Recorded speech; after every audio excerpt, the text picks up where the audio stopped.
Dans ce monde où tout va trop vite, le Coin Cosy vous invite à prendre le temps. Chaque semaine, je vous partage mes coups de cœur, que ce soit des lectures, des musiques, des séries, des jeux vidéo, des astuces bien-être. Mon objectif, vous offrir un moment de détente, une bulle d'oxygène pour vous ressourcer. Hello à toi petite pépite créative, bienvenue dans ce nouvel épisode du Coin Cosy. Pose ton téléphone, ouais, je suis encore à ce niveau-là. Respire un grand coup surtout et installe-toi. Parce qu'aujourd'hui, on va parler d'un truc qui fait parfois lever les yeux au ciel des experts en marketing en costume cravate ultra serrée sur le kiki qui font que ce sont des personnes pas très aimables, mais qui est pourtant notre boussole la plus précieuse, j'ai nommé l'intuition. Tu sais, ce petit truc dans le ventre, cette petite voix qui te chuchote « N'y va pas, ce client va te rendre chèvre ». Ou au contraire, ce projet est fou, fonce. Même si, sur le papier, rien ne semble très logique. On vit dans un monde de data, de KPI, de statistiques et surtout d'algorithmes qui nous dictent quoi faire. Mais en tant qu'entrepreneuse solo, on oublie souvent que notre entreprise, c'est nous. Et nous, on n'est pas des algorithmes. On est des êtres d'instinct, de tripes et surtout d'énergie. Est-ce que tu t'es déjà forcé à accepter un contrat parce que, faut bien payer les factures pour finir 3 mois plus tard, en PLS, sous ton bureau parce que le client est un vrai tyran? Je pense qu'on l'a toutes fait. Et c'est là qu'on se dit, purée, je le savais dès le début, pourquoi est-ce que je ne me suis pas écoutée? Eh bien, dans cet épisode, on va explorer comment reconnecter avec cette fameuse fée clochette qui vit en toi. On va voir comment faire la différence entre une intuition géniale et une simple envie de pizza 4 fromages. Le discernement, c'est clairement la clé.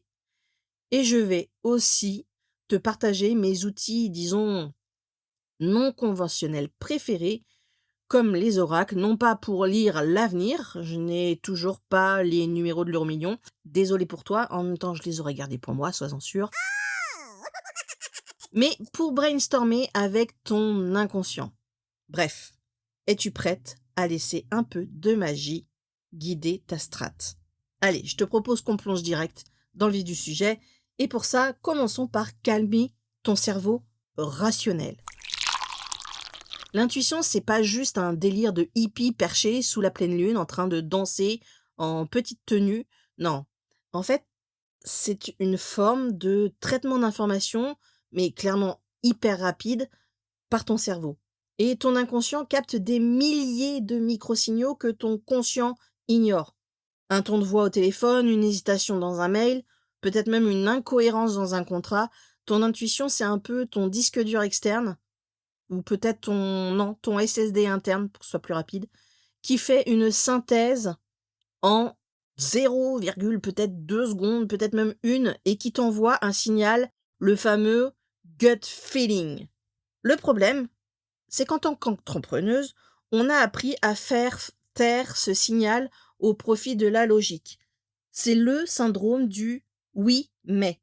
Oui, je sens qu'il va être chiant, mais il a le budget. Oui, ce projet me semble louche, mais tout le monde dit que c'est l'opportunité du siècle. C'est un peu comme quand tu joues à un jeu vidéo et que tu vois un gros bouton rouge. Ton instinct te dit bien de ne pas appuyer. Mais ta curiosité ou peut-être ton besoin de thunes, clairement, te pousse à le faire. Résultat, game over.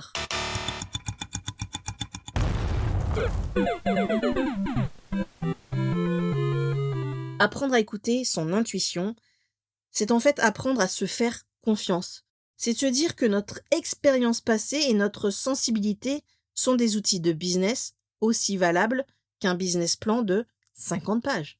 Si tu te sens mal à l'aise pendant un appel découverte, ce n'est pas forcément que tu es trop sensible ou que tu as un syndrome de l'imposteur. C'est peut-être juste, tout simplement, que tes systèmes de défense détectent une anomalie dans la matrice. Et ignorer ça, c'est un peu comme si tu ignorais le voyant d'essence sur ton tableau de bord. Tu vas finir en panne au milieu de nulle part. Et c'est pareil. Et alors, la grande question, comment savoir si ce feu vert intérieur est une idée de génie ou juste le résultat d'un pic de glycémie. Mon test va être très simple. L'intuition est calme, neutre et persistante. Elle ne crie pas. L'envie de pizza, ou peut-être l'impulsion liée à la peur, elle, est bruyante, excitée et changeante. Si ton idée survit à une nuit de sommeil et qu'elle te procure une sensation d'expansion dans la poitrine, c'est la fée Clochette. Si elle te donne juste envie de dépenser 300 balles en matériel de bureau à 2 heures du mat, là on part sur de l'anxiété. C'est terrible, c'est affreux. Quoi? Discerner les deux, ça va être vraiment le super pouvoir de la boss lady sereine. On va donc parler pour ça d'un sujet qui pique, et j'en suis désolée, mais tu sais, ce sont ces clients qui, sur le papier, ont le budget, le projet, lui, est sympa, mais qui, dès le premier mail, te donnent une sensation de froid dans le dos. Tu sais, comme si tu avais un détraqueur d'Harry Potter qui venait d'entrer dans ton bureau pour aspirer toute ta joie de vivre. Bien, la logique te dit, c'est un contrat à 1500 balles, signe. Ton intuition, elle, par contre, est déjà en train de préparer ses valises pour partir aux Bahamas, loin de ce projet. Je dis Bahamas pour que ce soit agréable. Mais tu irais, je pense, sur la banquise, que tu serais tout aussi plus à l'aise qu'en prenant ce projet. Et c'est ici que l'intention devient vraiment un outil de rentabilité pure. Parce qu'un client non aligné avec toi, c'est clairement un client qui va te demander 50 modifs, qui ne va pas comprendre ta valeur et qui va surtout pomper toute l'énergie que tu devrais mettre sur 3 clients qui, eux, sont géniaux. I love you. Quoi? Et le discernement énergétique, c'est apprendre à repérer les red flags vibratoires. Est-ce que la personne respecte ton temps dès le début? Est-ce que ces questions te font te sentir valorisé ou interrogé comme dans une salle de police, tu sais, avec la lumière dans la tronche? L'intuition capte ces micro-agressions passives avant même que ton cerveau ne les analyse. Et donc, accepter un projet contre son instinct, c'est clairement signer un pacte avec le diable de la fatigue mentale. Je te conseille donc de créer une charte de la vibration. En gros, ça va être une liste de ressentis corporels que tu refuses d'ignorer. Si l'appel découverte te laisse avec une barre au front ou une boule au ventre, c'est un non ultra cosmique.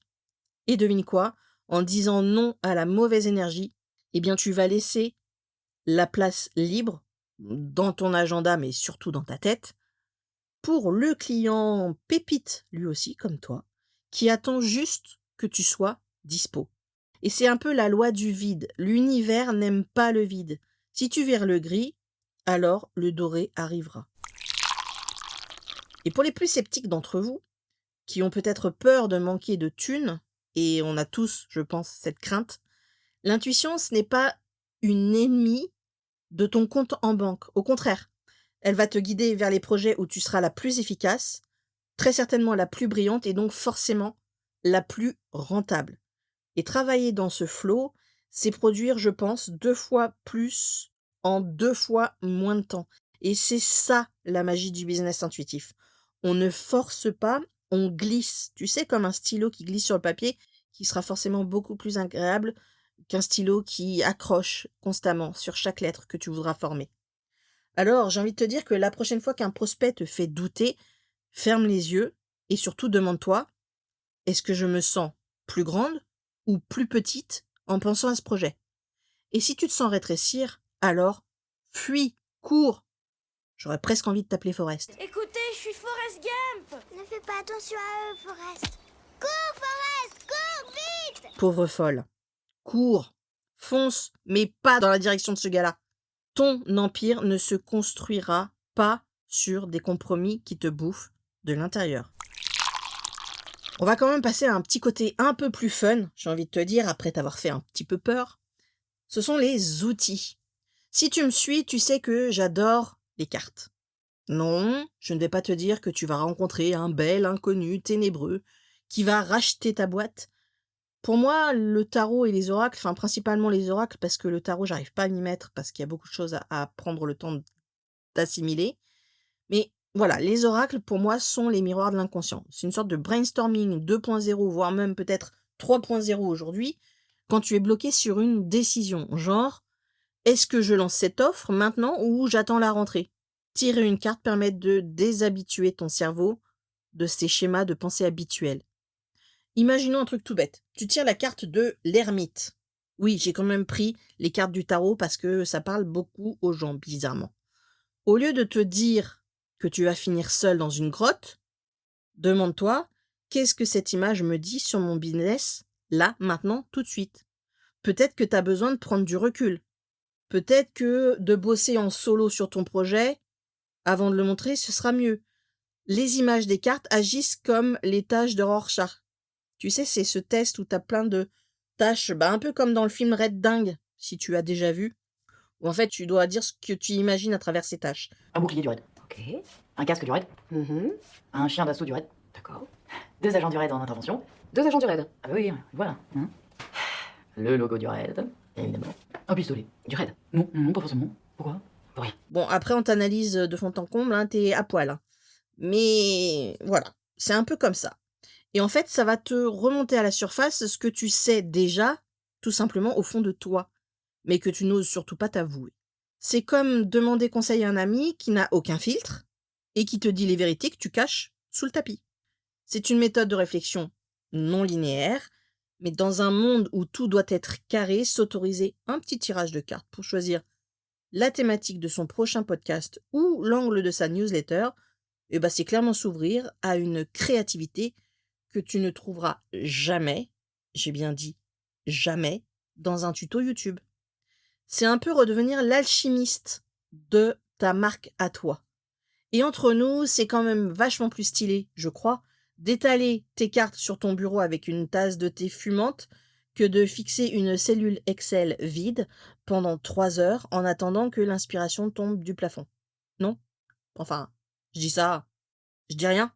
Bref, attention, je ne te dis pas qu'il faut brûler ton comptable sur un bûcher de sauge. L'intuition et la logique sont les 2 jambes de ton business. Si tu ne marches que sur la logique, tu es rigide et tu vas perdre cette petite flamme qui brûle en toi.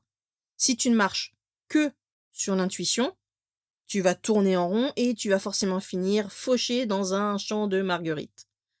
Le secret, c'est la danse entre les 2. Utilise ton intuition pour la direction et ta logique pour l'exécution. Et la petite fée Clochette dans tout ça, elle te donne l'idée.